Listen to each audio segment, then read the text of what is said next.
Qu'est-ce que je dois faire si je vis avec quelqu'un qui a les symptômes ou la maladie du coronavirus? Dans ce cas, nous devons essayer d'aider cette personne pour couvrir ses nécessités basiques et lui faciliter l'appui nécessaire pour obtenir des aliments tout en évitant un contact étroit. En plus, nous allons prendre une série de mesures pour son isolement dans la maison.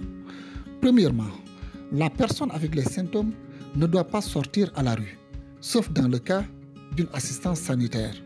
En plus, il est préférable qu'il soit maintenu en isolement dans sa chambre dans la maison pour lui seul, avec une fenêtre ouverte vers la rue, vers l'extérieur. La porte de la chambre doit être fermée. Si c'est possible, il doit disposer de sa salle de bain. S'il n'est pas possible d'avoir ces conditions, il doit maintenir une distance de sécurité d'au moins 2 mètres avec les autres qui convivent avec lui et prendre des mesures spéciales pour son hygiène. Si le malade veut sortir de sa chambre, il doit le faire avec un masque de protection et maintenir une distance de sécurité.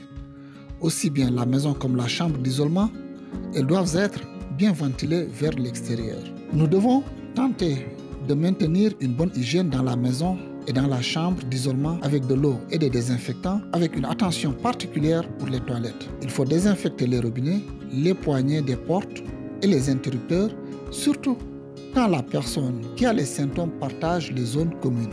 Nous devons éviter de partager les objets de la maison avec la personne malade. Les plateaux, les couverts doivent être lavés avec une température très élevée et si c'est possible avec un lave-vaisselle.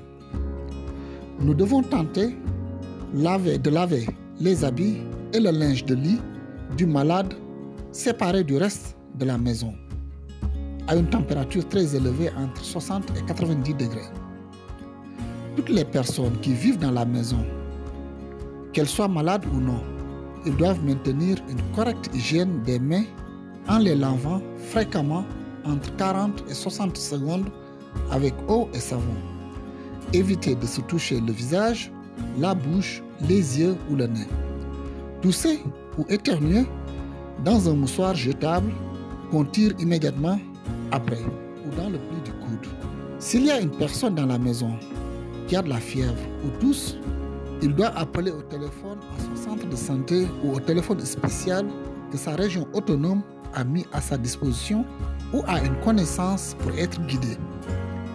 Si tu as l'impression qu'il te manque de l'air, ou tu t'étouffes, ou tu as la sensation que la situation s'aggrave, contacte rapidement par téléphone le 112. Nous avons tout le droit de consulter un médecin si on se sent mal. Il n'est pas nécessaire de présenter une carte de santé. En plus, les informations sont confidentielles. Il est recommandé de maintenir l'isolement au moins 14 jours à partir du moment que tu as noté les symptômes et que cliniquement tu es guéri.